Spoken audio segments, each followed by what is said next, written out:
সবাইকে স্বাগতম জানাচ্ছি এসএনবি লার্নিং চ্যানেলে। আজকের এই ভিডিওতে আমরা আলোচনা করব বেঙ্গলি সাবজেক্ট সেমিস্টার 4 এবং মাইনর সাবজেক্টের উপরে। বেঙ্গলি মাইনর সেমিস্টার 4-এর কোন কোন প্রশ্নগুলো তোমরা এবারে পরীক্ষার জন্য প্রস্তুত করবে সেই প্রশ্নগুলো নিয়ে এসেছি তোমাদের সামনে। বিগত বছর আমরা সাজেশন দিয়েছি, সেই সাজেশনগুলি থেকে অনেক প্রশ্নই কমন পড়েছে এবং ছাত্রছাত্রীরা খুব উপকৃত হয়েছে। এবং আগেই বলে রাখছি, যাদের এই প্রশ্নগুলি আনসার আমাদের কাছ থেকে প্রয়োজন হবে, তোমরা আমাকে স্ক্রিনে দেওয়া নাম্বারে বা এই যে নাম্বারটা বলছি এই নাম্বারে হোয়াটসঅ্যাপ বা কন্ট্যাক্ট করে তোমরা আনসারগুলি নিতে পারো। সো অনলি বেশি টাকা নয়, মাত্র 700 রুপিসের মধ্যে তোমাদের 1 মান্থের পেমেন্টের, অন্যান্য টিচারের যে মান্থের পেমেন্ট নেই, 2 মাস বা 1 মাসের পেমেন্টে তোমরা সমস্ত কিছু পেয়ে যাবে। সেখানে শুধু ব্রড কোয়েশ্চেন আনসারগুলি দেওয়া হবে। দেখে নাও কোন কোন ব্রড কোয়েশ্চেন আনসারগুলি আছে এখানে। এগুলি পড়লে 2 মার্কসের জন্য অনেকটা কভার হয়ে যাবে। আলাদা করে 2 মার্কসের জন্য আমরা দেবো না বেঙ্গলি সাবজেক্টের। যদি সম্ভব হয় দিয়ে দেবো, কিন্তু বেশিরভাগ চান্সেস না দেওয়ার, কারণ পরীক্ষা মাত্র সামনে আছে আর কয়েকটা দিনের মধ্যেই পরীক্ষা শুরু হয়ে যাবে।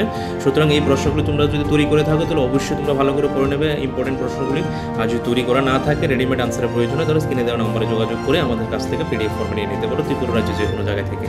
তাহলে চলো দেখে নিই এক নজরে কী কী প্রশ্ন রেখেছি। ইউনিট 1 থেকে আমরা রেখেছি মাত্র 3টে প্রশ্ন।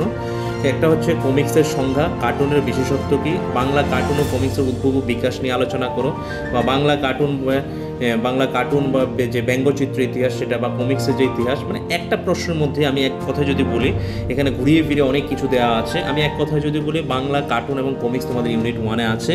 সে বাংলা কার্টুন এবং কমিক্সের উপরে যতগুলি প্রশ্ন তৈরি করা যায় তাহলে তোমাদের বেস্ট সেই কমিক্সের এবং কার্টুনের উপরে প্রশ্ন দিয়ে দিয়েছে। এখানে একটা জায়গাতে একটু মিস্টেক, টাইপিং মিস্টেক আছে। এখানে প্রকরণ হবে, অ্যাকচুয়ালি এখানে প্রশ্নটা টাইপ করার সময় ভুল হয়ে গেছে, এটা প্রকরণ হবে, প্রশ্ন নয়।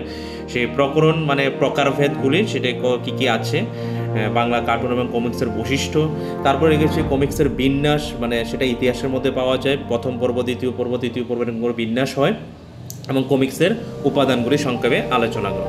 এখানে প্রশ্নগুলি অনেকটা ঘুরিয়ে ফিরিয়ে 2-3টে বা 4টে হতে পারে, কিন্তু এক কথা যদি বলি, এখানে প্রশ্ন হার্ডলি 2টো প্রশ্ন ভালো করে তৈরি করলে সবগুলি প্রশ্ন আনসার হয়ে যায়। কার্টুন কি, কমিক্স কি, তাদের বৈশিষ্ট্য এবং তাদের ইতিহাস, তাদের যে উপাদান, এই সমস্তগুলি ভালো করে তৈরি করে নিলেই প্রকরণটা এগুলি মাঝখানে চলে আসে। তাহলে চলো ইউনিট 2 থেকে কী দেখতে হবে। ইউনিট 2 থেকে 3টে প্রশ্ন রেখেছি, সেটা হচ্ছে হাদাবোদার উপরে। সেখানে প্রশ্ন প্রায় ঘুরিয়ে ফিরে একই রকম লাগবে। হাদাবোদা কমিক্সের যে চরিত্রগুলি আছে সবগুলি চরিত্র সম্পর্কে আলোচনা করতে পেরেছি। হাদাবোদা কমিক্সের উপর যে সামাজিক, রাজনৈতিক, শিক্ষামূলক যে দিকগুলি আছে সেগুলি সম্পর্কে আলোচনা করতে বলেছি। আরেকটা রেখেছি হাদাবোদার চরিত্রের মধ্যে নারায়ণ দেবনাথ যে হাস্যকর সামাজিক ব্যঙ্গ উপস্থাপন করেছেন সেটা আলোচনা করতে বলেছি। এখানে একটা স্ল্যাশ হবে। হাদাবোদা ছোটদের জন্য যে লিখিত কমিক্স হলো, এটি পাঠে পরিণত মনস্ক ব্যক্তির পাঠ প্রতিক্রিয়া কীরূপ হতে পারে আলোচনা করো, সেটার উপর একটা প্রশ্ন। এগুলির আনসার প্রায় এক। আমি আলাদা আলাদা করে দেওয়ার চেষ্টা করেছি। এখানে যেটা অর দেওয়া আছে, সেই অর দেওয়া কোশ্চেনগুলিও আমি আলাদা আলাদা করে দিয়েছি। তোমরা পড়লেই বুঝতে পারো যে হ্যাঁ স্যার, সবগুলি প্রশ্ন আনসার প্রায় এক, কিছু কিছু জায়গায় শুধু চেঞ্জিং হচ্ছে। তো সেই জন্য প্রশ্নগুলি আনসারও তোমরা আলাদা আলাদা যে এখানে যে 3 নম্বর প্রশ্নের 2টো পার্ট, একটা নারায়ণ দেবের হাস্য সামাজিক ব্যঙ্গ এবং হাদাবোদার ছোটদের জন্য কমিক্স, এটা যে 2টো প্রশ্ন আলাদা আনসার দেওয়া আছে। 2টো পরেই তোমরা ইচ্ছে করলে একটা আনসার তৈরি করতে পারবে। ইউনিট 3 থেকে 2টো প্রশ্ন রেখেছি। একটা হচ্ছে আলোক দাশগুপ্তের সেনাপতি রায় কাচাগার সম্পর্কে আলোচনা করতে বলেছি। আর একটা মনোজদের অদ্ভুত বাড়ি রচনার অদ্ভুতের এবং রহস্যময় ঘটনাবলী বিবরণ দিতে বলেছি। সেটা মনোজদের বাড়িটা ভালো করে পড়ে নেবে, সেটা কমন পড়ে যাবে আশা করি। ইউনিট 4 থেকেও 3টে প্রশ্ন টিনটিন ও আর্চি সিরিজ সম্পর্কে আলোচনা করতে বলেছি। এই আর্চি সিরিজ থেকে আরেকটা প্রশ্ন বের করেছে, আরসি কমিক্সের চরিত্রায়ন আলোচনা করো। তারপর ত্রিপুরা রাজনৈতিক ইতিহাসে যে গ্রাফিক্স আখ্যান সেনাপতি রায় কাচাগদের সম্বন্ধে আলোচনা করতে বলেছে। এই হচ্ছে 3টে প্রশ্ন।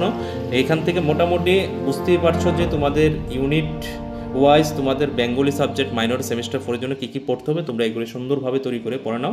আশা করি তোমাদের এগুলি থেকে পরীক্ষা কমন করে যাবে। ধন্যবাদ ভিডিওটি শেষ পর্যন্ত দেখার জন্য।